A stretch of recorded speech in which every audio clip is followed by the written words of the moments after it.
Right, we'll go on to sort of the general tournament now. Euro 2024 overview of it, little preview. Who do we think's going to win? Who do we think's going to maybe not perform as well as they should? Golden boot, golden ball, golden glove. Yeah, we'll go through all that. Okay. So let's start off. Who do you think? Who do you think is going to get in the final? Yeah, and then who do you think is going to win? Obviously, I haven't seen the routes, but yeah, I would back the French to go all the way. Yeah, they're on our side as well, so I don't think it can be England and France in the final. I don't believe. I'd back the French to go all the way. If they get into the final, I'd back them to win, but I back them to go all the way. Yeah. The reason I say that is it comes back to what you were saying about England. Sort of, we don't actually know 100% what's the best team and who's going to play where. As the squad's so talented and it's probably on paper got the best players, like world class number 9. You've got Jude Bellingham, you've got Foden, you've got Saka, you've got Rice, you've got Walker. Like, it's a joke of a squad. But I don't know if they have the full chemistry yet of knowing exactly who plays where and what this person does in that position and how we're going to get the best out of every player. Just on that, it's so frustrating with how like tournaments are. Like we've got such a talented bunch, and we've had no time to get them to gel together. I know it's the same for every country, but like one of our best players, Jude Bellingham's not. He's like he won't even be able to train until pretty much. What is he training now? He's probably training today or something. We've had no time to integrate him into the squad again. Yeah, it is the same for everyone, but it is definitely difficult because like I was looking at those friendlies the other day and saying the players don't really want to play those, but it's like the manager needs those. He needs more than 2 friendlies to actually get to know his team. But yeah, I think the French are sort of seasoned over the last few years. I think they know who plays where and who does what, and that gives them an edge. I think not because they got better talents, but I also think a player like Mbappe in your team is just it's a cheat code in itself as well. Yeah. So that's why I'd back them. If you was going to ask me to put my money behind, I'm not a gambler, but put my money on a team, it would be probably the French. Yeah. Who do you reckon how far do you think England will get? Do you think we can?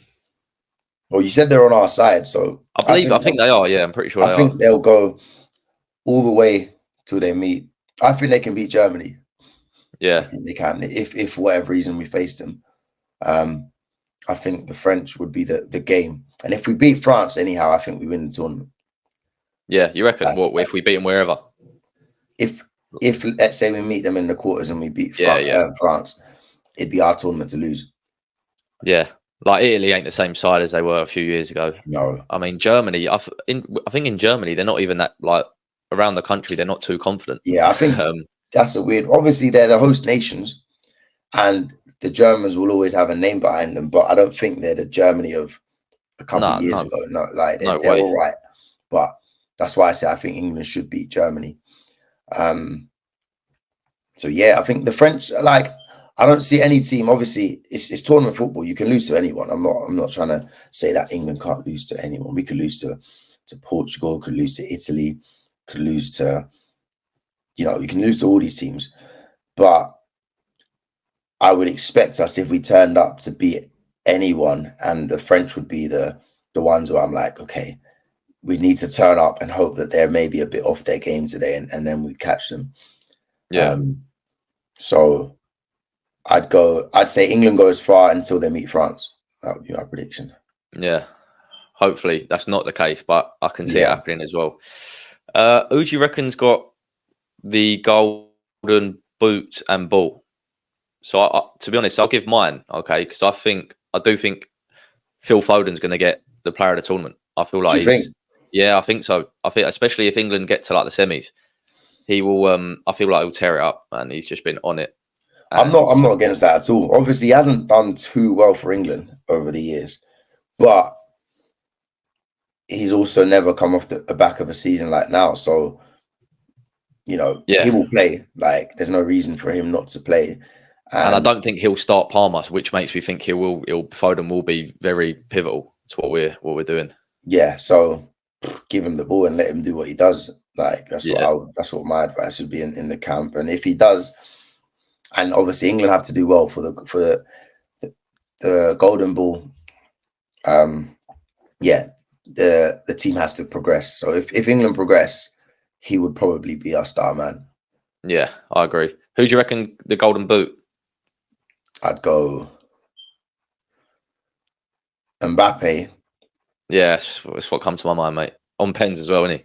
Yeah, but no, I'm not gonna say anything controversial. I'll go Mbappe. Mbappe, go on. Who was you going to say? I was gonna say don't rule out if Portugal go far. Don't rule out Ronaldo. At the World Ronaldo. Cup, Do he was you on think he track can until perform? they went out. You got like he gets goals. Yeah, he does. He does. He gets But I goals. just can't see him doing like. I feel like they play better without him. I don't I think haven't Portugal watched will do him. well this tournament. I haven't watched him enough to say. Yeah. But he gets goals guaranteed. So if they go far and if he plays, you can't rule him out of the equation. Yeah. He will score goals.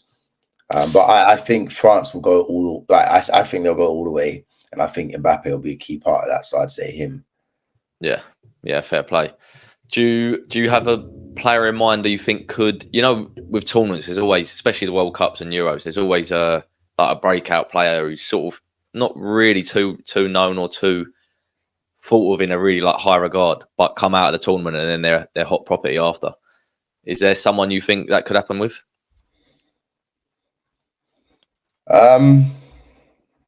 Like maybe even like a Mark Gay, right? So do you know what I mean? That sort of player who's like obviously he's rated, but if he just comes out and has a worldie the whole tournament, then he could just be like it could just be him. He's England's centre back now for the next 5 years. I think it depends on who plays and stuff, but like that's a good example. I was gonna say, you see, Palmer's had a very good season. Yeah, and he's obviously talked about, but he's not established. Like he could just be a one season wonder. He could be anything. But if he plays this tournament and plays like we know how he can, I could see him having this type of impact where it's like he's now announced himself to the world because it's not like he's gonna be a world-known player right now. He's had a good, decent Premier League season, but Chelsea didn't do well. So like it's like okay, doing it at this stage now, which he could. I think it just depends on how much he plays. If he plays, he's a good player. He's gonna score goals. He's gonna get assists. Like that ball he played into Kane the other day. Any other time Kane scores and everyone's talking about the quality of the assist and stuff. Yeah, you know what he can do. So he can be someone that takes himself from okay, he's had a good Premier League season to now. Okay, the world knows who he is. And then Chelsea are going to have to do a good job to keep him after that if he has a worldie tournament. Because if they're finishing like 5th, 6th, 7th, wherever they finished. Yeah, exactly. The only thing is, I don't know if they put him on. Did they put him on an 8-year contract? No, they do it with everyone, mate, don't they? They must have. If he signed one of those, then that would be one of the biggest errors he's made. But yeah, if he's got one of those, then Chelsea will be fine. But if not, then yeah, they're gonna have to give him another contract to try and keep him. Yeah. Is there any country that you think is gonna like sort of do better than they're expected, or the opposite? You know, have a bit of a flop, someone that everyone thinks is going to do well, and gets knocked out in the group. Yeah. It's football, so it's very hard to just say guaranteed. But I don't think Germany will. It's not like anyone's expecting them to do anything crazy, but I think everyone expects them, especially as a host nation and being Germany, everyone expects them to progress to like when people talk about the teams. When people talk about the teams England will struggle against, or like it will be harder to beat. I hear Germany and France a lot, and I don't think Germany will be in that bracket. I could be completely wrong. I'm not saying it guaranteed, but I don't know if they'll do that well to be in that sort of bracket. Portugal have a decent team, and I think people are starting to look at them as a team that should be going to quarters, semis, but they might not. They might not.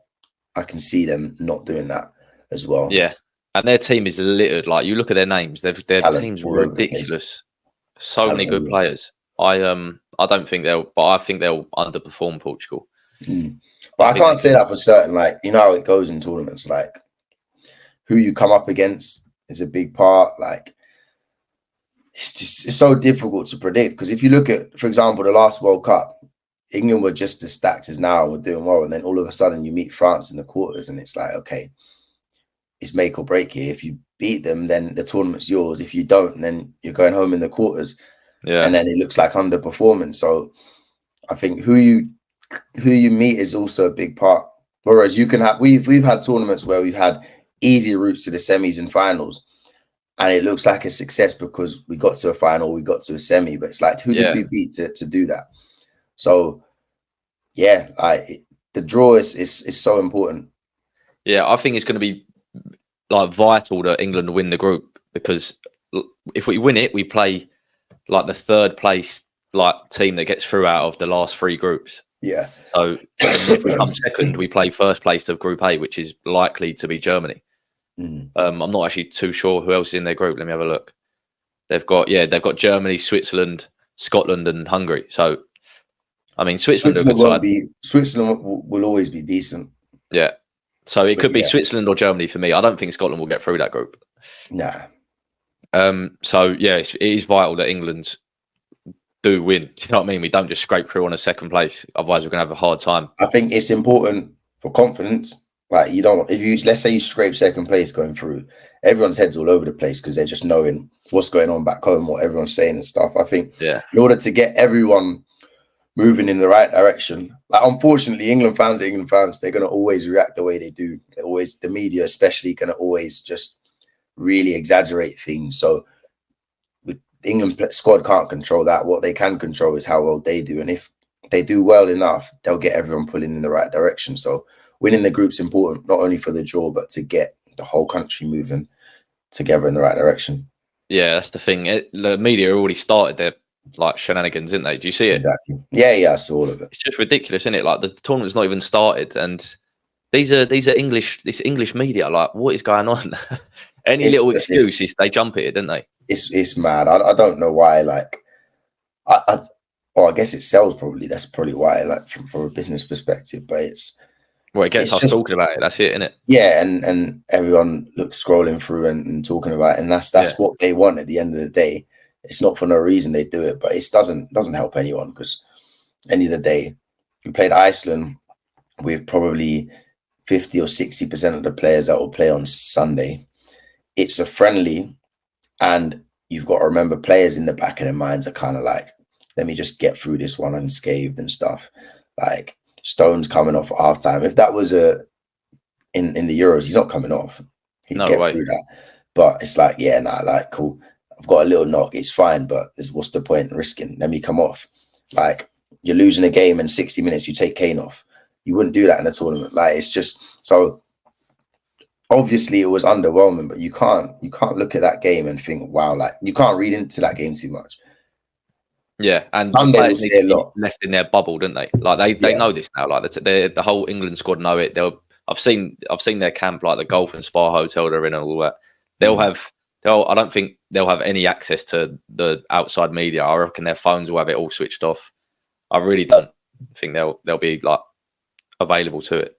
Yeah, the camp will definitely be sort of a tight-knit camp, as it probably always is. In terms of their phones and stuff, they would definitely give them, strong advice to just be off all of that and stuff like that, because you can't. They're human at the end of the day. You're going to be affected if you just sit there and read that and then try and go and play a game. You're going to be affected if you know that if I miss a chance today and we don't win this game, I know what's coming. Yeah, the way you play is just different. You play with fear. Like, you stop getting into positions to get less chances. You stop, like, trying to get on the ball. Innit? Subconsciously. So they need to have all of that, like, away from them and just focus on the camp within. Yeah, and like you said, with their social media and the phones, they would have had it. They'll have their own personal systems in place now of what they know they can deal with, what works for them, because they've all played at the top level for their clubs. So it's nothing new. But I think it's just important that there's no, like, other, like away from the phones, other media outlets that get him into the camp, basically. Exactly, 100%.